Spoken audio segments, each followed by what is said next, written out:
Welcome, sports fans. Today we're going to cover the highlight reel for the RollinBones Blood Bowl season. We've got done here. And that's Dache. Week 3 is almost under wraps. We have one more game to finish in this week, and we'll be moving on to week 4. That's right. The final game this week will be between the Pacetown Pastry Plunderers and the Fire Gulf Brigands, with the Brigands clearly favored for the win. Brigands have been, they're a beefy team, but your tree men should be able to hold on. We'll see. Yeah, those 3 big boys he has there are pretty formidable. They can be, and of course the Plunderers do have to induce one of those, but with some luck that shouldn't be too much of a problem. Yeah. I've gone against both teams with the Mountain Home Marauders, and I do dislike the tree men more than the others. But that's not to say the Minotaur, when he's able to perform, is mean. Is ruthless. We did have the Dust Citadel Cold Ones, who played 2 games this week because they were a week behind due to coach illness. Those Cold Ones having a sick coach. But he was able to... The Cold Ones and the Mountain Home Marauders were able to get their game in, and the Marauders were able to pull ahead with 1 touchdown and win the game. It did help that the ref did not like one of his SARs and kicked him off at the beginning of the game. That's right. One thing you need to learn about those biased refs is if you get on the wrong side, you will pay the price. Yes. Then they played a back-to-back game. They played the next night against the Sons of Saturn, and it was a nail-biter all the way through. Last play of the game, the Dust Citadel Cold Ones had a fumble, and the Sons of Saturn were able to pick up the ball and take it to the end zone. So those Sons of Saturn, they did play the Plunderers several weeks ago, and they scored 3 touchdowns fairly quickly. So and I believe it was all in the first half of the game. So they are very effective at running in those touchdowns. The Cold Ones, though, a little bit more favored than the Plunderers. So I can see how they held off the Sons of Saturn, but the Sons squeaked out the win. A little bit of luck. I feel like that human team is the most rounded team. Mm-hmm. They have passers, catchers, blitzers, everything.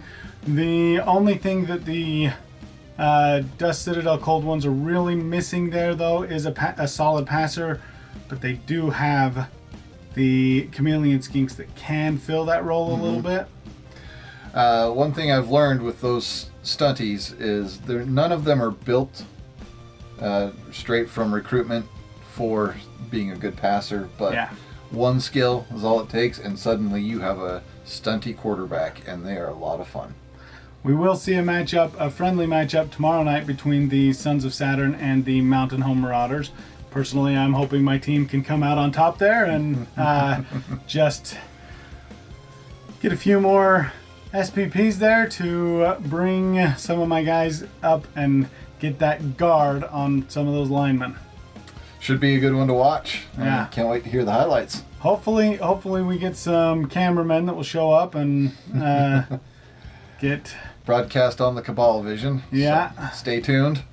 We will see how that works. I'm excited to see the Sons of Saturn in their uniforms out on the pitch on a filmed game. They look amazing. Oh. Well, I'm sure that whoever designed those uniforms appreciates that. I couldn't remember the Pacetown Pastry Plunderers. What are their color schemes going to be when they finally get their uniforms in? Similar to the Greensfield Grass Huggers. Oh, okay. So, stripes and all? Yep. All right. The Mountain Home Marauders, who have 2 different MVPs for each, or a different MVP for each game they played in, each league fixture that they played in. Rogan, the runner, was the MVP in the first one, and Golak, a blitzer, was the MVP of the second one. Rogan has leveled up twice. He has on the ball and guard now, and block. He has And on the ball on block. What position did you say Rogan is again? Rogan's a runner. A runner. So on the ball, mostly for the kickoff to get there.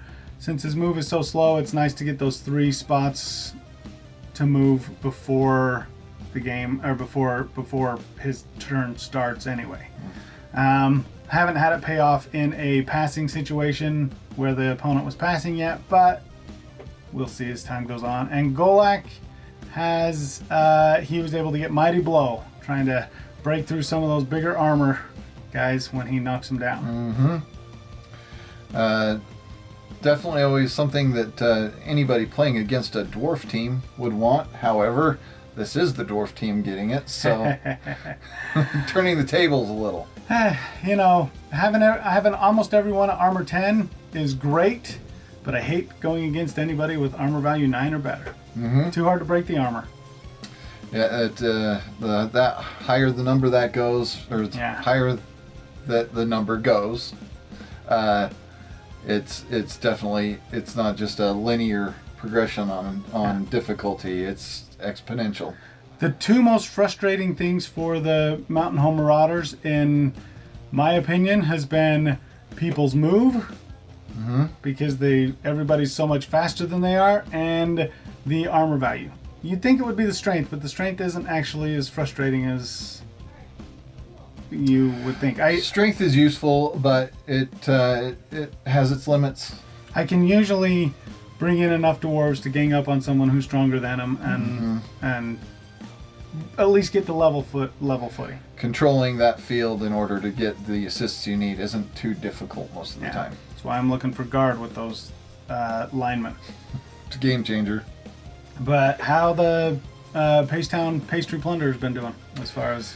They've taken a rest the last couple of weeks, and hopefully when they come back they should be able to provide a challenge. Like I said, the win isn't expected, but they'll have a full team this game. Their last game, which was an exhibition, they were down a player. And any level ups? There was 1 player, so they actually have a quarterback now. Oh, nice. Yes. So it was Eldon.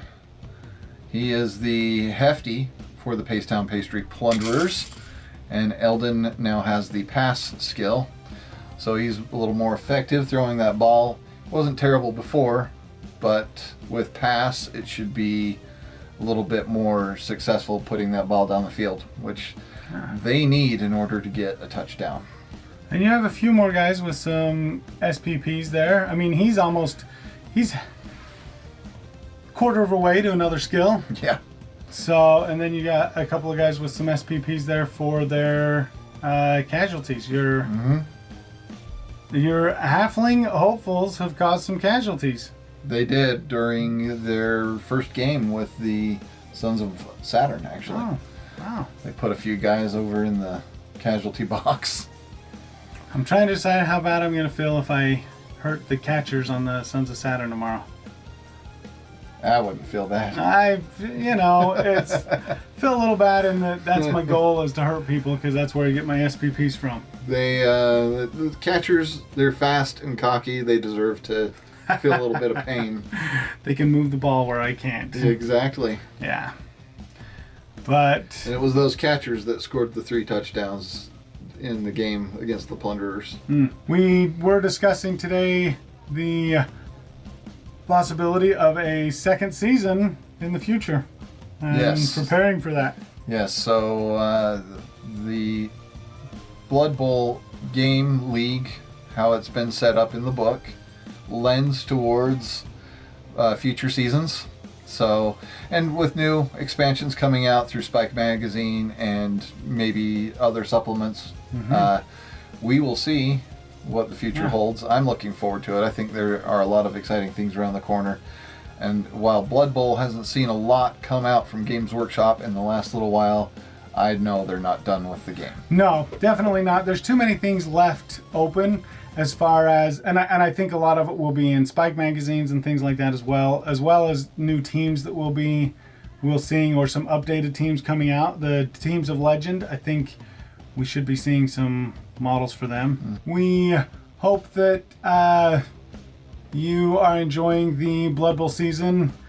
close to as much as we are, but it has been a lot of fun and a little different than I was expecting with or at least my dwarves playing as coaching the Mountain Home Marauders has been a different experience than I thought it would be.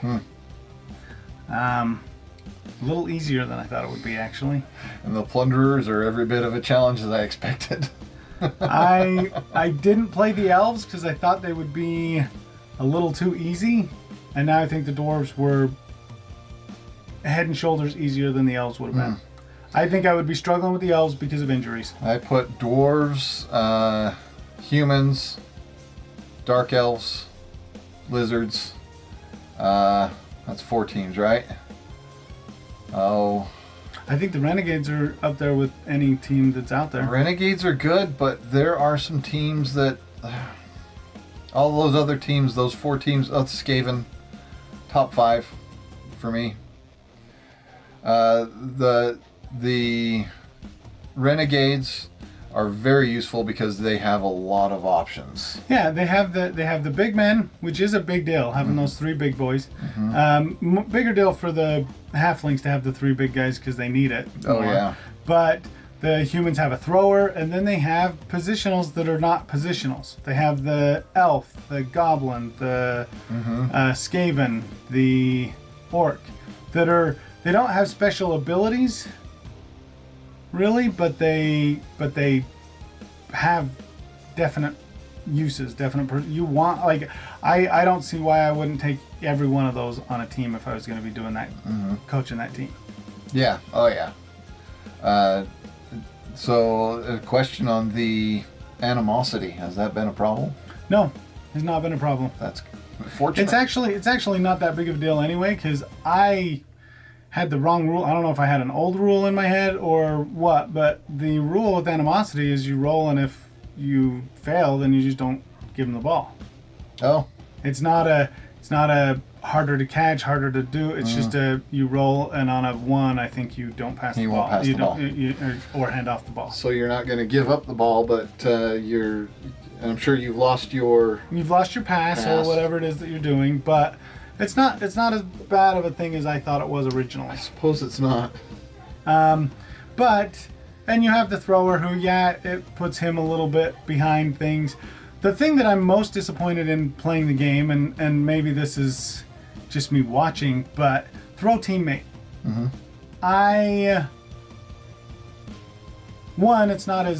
It's not as intimidating as I thought it was going to be, in the fact that I was worried about getting hit by flying halflings or goblins because of throw teammate. Like I thought that's what I would do. Goblin halflings, they're cheap. Just expend them by throwing them at people. But because it always scatters or deviates or whichever rule it is, it deviates. I don't fear it as much because even on a superb throw, they still deviate. Yeah. So I don't worry about getting hit by one as much. Granted, they can deviate back onto the square, and it can do that, but possibility. It's not as effective as If you're throwing to hurt somebody, you're going to want to throw at a cage. Yeah. Around the ball, true. Something like that. I mean, that's the only way I can get the ball down the field with the dwarves is put a cage. But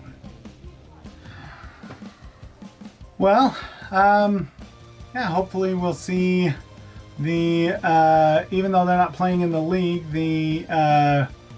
some of the games will be being played at the Delphos Birds of Prey Stadium, and as soon as it's finished, as soon as construction on it's completed, but that's where I think most of our filmed games will be played at. Excellent.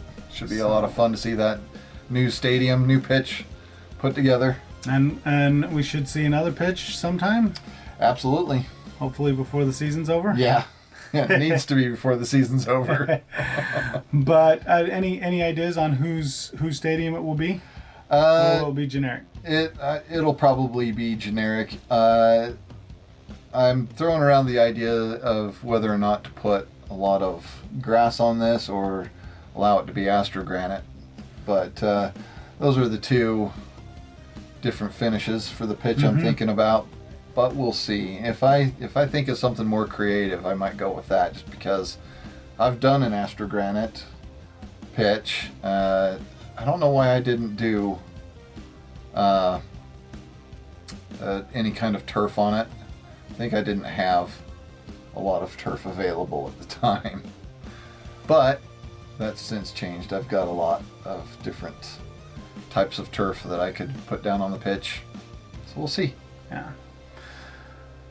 Well, we are interested to see how this goes forward, see how the season ends. I have no favorite for... I could not pick a favorite for the season right now. Yeah, nobody's really risen to the top. Exactly. I do feel that the with the Sons of Saturn being undefeated so far, there is a chance that they are formidable. They are leading the pack right now with that with that. And I am concerned about playing them tomorrow night. Tomorrow is just a friendly game anyway, so it's not a season game. But I am concerned with their speed. Mm-hmm. But the Skinks proved that that's not a make all break all. Speed is not right as devastating to the dwarves as I thought it would be. And although going back to the Cold Ones versus the Suns, if the Cold Ones hadn't fumbled that ball, they could have pulled off the win that game. Well, I don't know how close they were when the game ended. I didn't see any footage or wasn't able to attend, but I don't know where they were at or if they would have been able to do it. From one of the coaches, that's what I was told. They think that Cold Ones probably would have pulled off the win without the fumble. Wow. So that was the deciding factor right there. Yeah, the fumbles. Fumbles are terrible. Sure hands, people. Sure hands. My dwarves haven't done any passes yet, so I haven't worried about that part of it, but did think about turning Rogan into a passer, but well, the passing game is not very reliable, but it does make things exciting. The speed on them just doesn't make it very reliable for me to get down there. But you have your passer, so I'd like to see how that will work. And I know I don't know how in other games how well it's worked, but I know your kick teammate with Crumbleberry has put you into scoring position a few times. At least once against me. Mixed results with that. You were down there ready to score, but he waited so that he could give it to one of your yes. active team players. He's a good star player coming in and wanting to help out his up and comers. Yep. I thought that was good sportsmanship of him. Crumbleberry holding off to let his less recognized halfling try to earn some recognition in the league. Yeah. Always good to see players do that. Yeah. Unless you're the one that's trying to stop them. But haven't seen many prayers to Nuffle in this league. Both my games that I've played, Exhibition and League, have resulted in a prayer to Nuffle for my opponent. But only because of the kickoff table. For the second time was kickoff table. First time was I actually ended up with 50,000 more than them. I ended up with 90,000 more. Oh, so. Almost two. Wow. Yeah, I haven't seen any. I haven't seen that yet. Excuse me. Must be squigging here. But the Precious Nuffle, I look at it and I think it's great, but I never have the disadvantage of being that much lower than I'm always with one guy leveling up twice and another one leveling up once. I'm on the high end of team value. Oh. Yeah, those teams can get expensive fast. Mm-hmm. Which leads me to wonder how the recruitment for Season 2 will look. How many of these players are going to return to the league and how many are going to be retired permanently? The league itself, it's taking up a lot of the time. We've got a long season left. Yes, we are barely into week 3 out of an 8-week regular season. I think it's 10 weeks with the buys. Oh, it is. It is 10 weeks. So 10 weeks with the buys, and then 3 games, a play-in game for the playoffs, then the semifinals, and then the final, the Blood Bowl. So that's 13 games for some teams. Yep. Well, plus any friendly exhibition games. And look forward to bringing you more Blood Bowl. Yep. Thanks for watching. See you next time.